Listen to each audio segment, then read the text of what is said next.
고요한 시간, 잠시 세상의 소음에서 벗어나 우리 영혼의 목소리에 귀 기울여보는 시간입니다.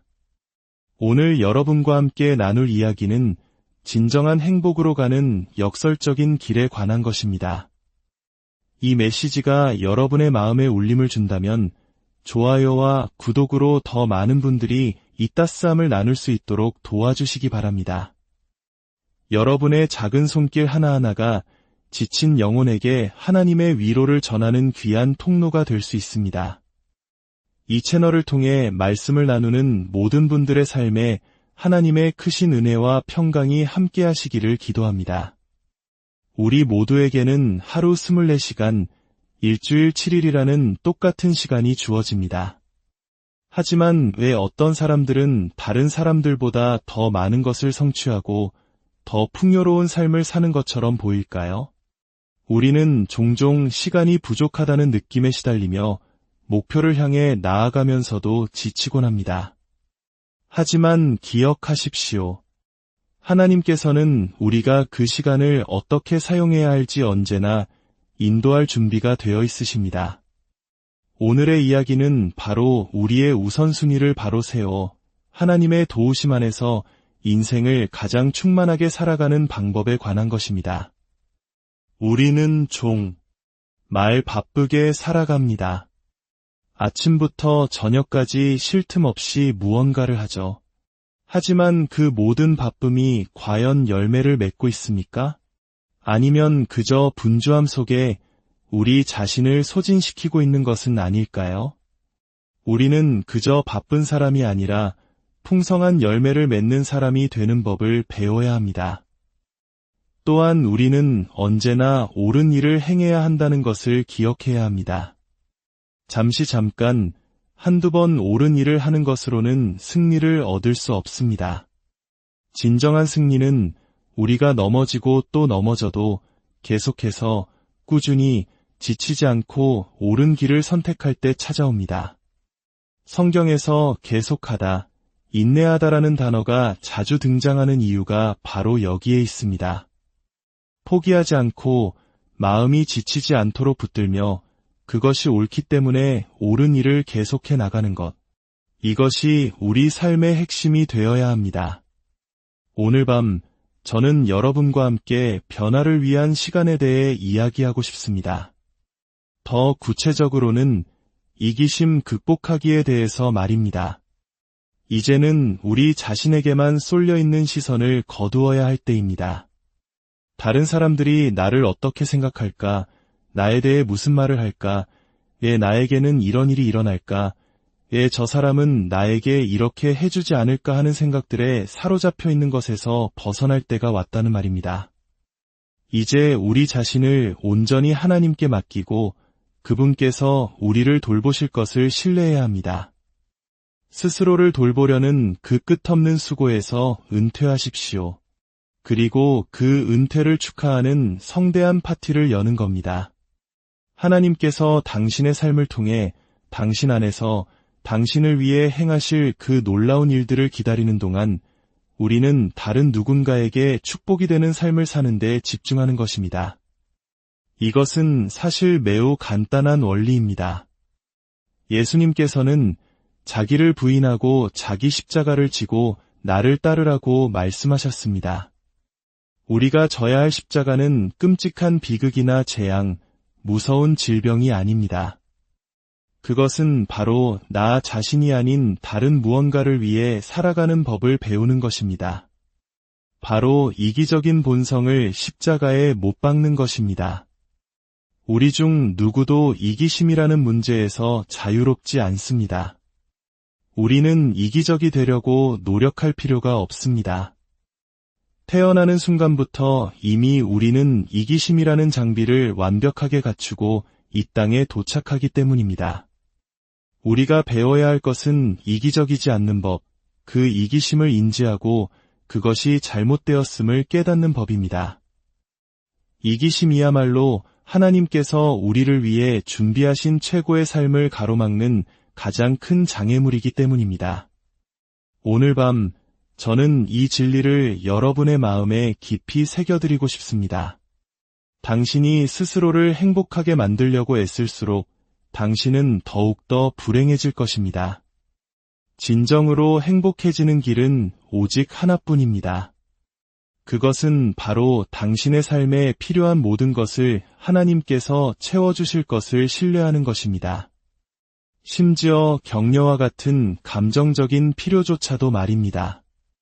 저는 과거에 누군가가 저를 격려해주지 않으면 그 사람에게 화를 내곤 했습니다. 하지만 이제는 그것이 얼마나 부질없는 일인지 압니다. 이제 저는 격려가 필요할 때 하나님께 말씀드립니다. 그리고 그분이 누구를 통해서든 저에게 격려를 보내주실 것을 신뢰합니다.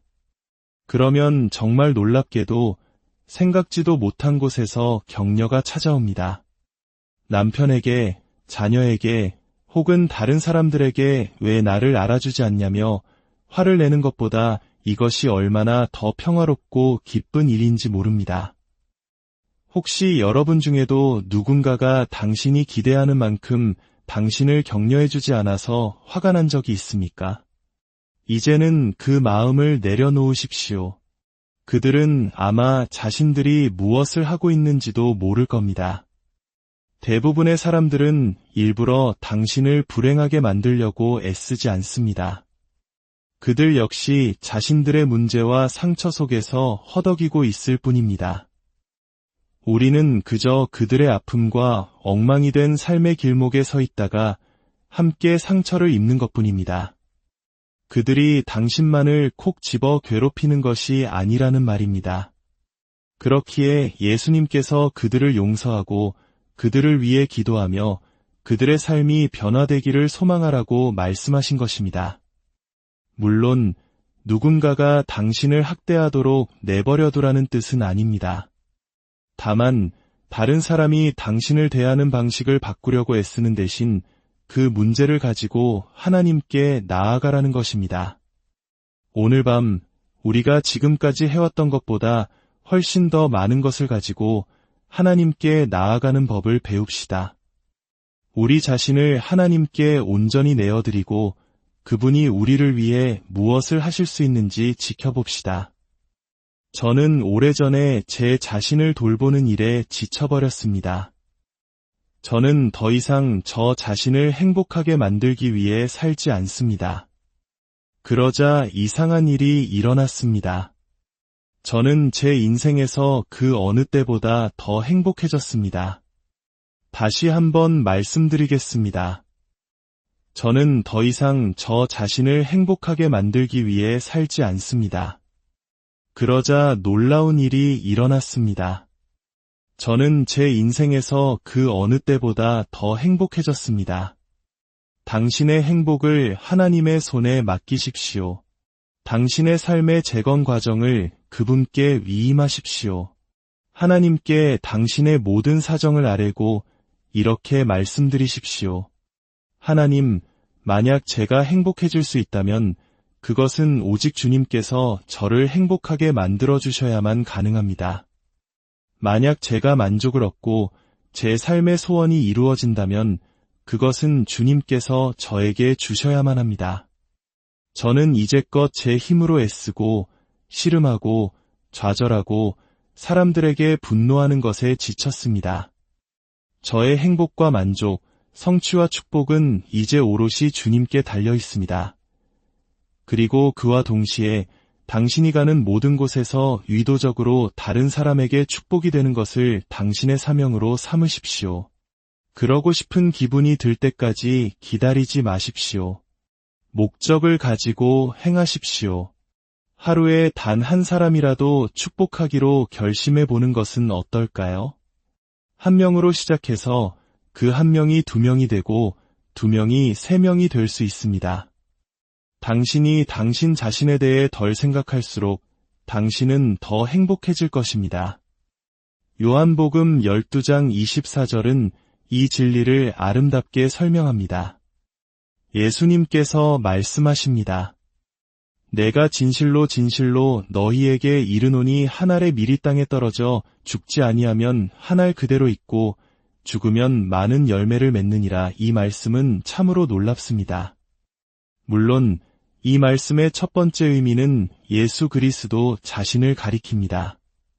그분은 땅에 떨어져 죽은 한 알의 밀이셨습니다. 그분의 죽음을 통해 그분은 수많은 형제들의 첫 열매가 되셨습니다. 그분이 자신의 생명이라는 씨앗을 심으셨기에 오늘날 전 세계의 수억 명의 신자들이 존재하게 된 것입니다. 그리스도께서는 그 이기심 없는 단 한 번의 희생을 통해 온 세상에 희망을 주셨습니다. 우리에게는 스스로를 보호하고 돌보고 정당한 대우를 받으려 하고 누구도 우리를 이용하지 못하게 하려는 경향이 있습니다. 하지만 우리가 그렇게 하려고 애쓸수록 상황은 더 악화되고 우리는 더 좌절하게 됩니다. 당신이 스스로를 돌보려고 하는 한 당신의 삶에는 분노할 대상이 끊이지 않을 것입니다. 혹시 누군가가 당신을 제대로 대우해주지 않는다는 생각에 분노하며 사는 것에 지치지 않으셨습니까? 내 상사는 내 가치만큼 월급을 주지 않아 라고 불평하는 대신 그 문제를 하나님께 아뢰십시오. 그리고 당신의 상사를 사랑으로 대하고 그를 위해 기도하십시오. 하나님께서 당신에게 하라고 하시는 일을 하십시오. 직장에 가서 그리스도인답게 행동하십시오. 그리고 하나님께서 당신을 위해 무슨 일을 하시는지 지켜보십시오. 정말 놀라운 일이 일어날 것입니다. 우리가 우리 자신을 돌보려고 애쓰는 시간이 길어질수록 우리는 하나님께서 우리 삶에 부어주시려는 상상조차 할 수 없는 축복을 경험하지 못하게 됩니다. 스스로를 돌보는 것을 멈추고 하나님께서 당신의 삶에서 일하시도록 내어드리는 것은 정말 신나는 일입니다. 만약 당신이 한 번도 그렇게 해본 적이 없다면 오늘이 바로 그 변화를 위한 시간입니다. 저는 이 메시지를 전하면서 제 영혼이 설렙니다. 왜냐하면 여러분 중 일부는 바로 오늘, 바로 이거야. 나는 이제 나를 돌보는 일에서 은퇴하겠어 라고 결심하게 될 것을 느끼기 때문입니다. 스스로를 돌보고 상처받지 않으려 하고 모든 사람이 나를 위해 무언가를 해주길 바라고 내 뜻대로 되길 바라는 이 모든 것에 나는 완전히 지쳤어. 나는 이 모든 것을 포기한다. 하나님, 이제부터 내 인생에 일어나는 모든 일은 당신께 달려 있습니다. 저는 어린 시절의 상처 때문에 아무도 나를 돌봐주지 않을 것이라고 일찍부터 깨달았습니다. 그래서 저는 제 스스로를 돌보기로 결심했습니다. 다시는 누구도 나를 상처 입히지 못하게 하고 누구도 나를 함부로 대하지 못하게 하겠다고 다짐했습니다. 저는 세상을 향해 싸울 준비가 된 투사처럼 살아왔습니다. 하지만 그렇게 몇 년을 살다 보면 완전히 지쳐 나가떨어지게 됩니다. 스스로를 상처로부터 보호하고 있다고 생각하지만 진실은 살아가는 매 순간 스스로를 더 깊이 상처 입히고 있었던 것입니다.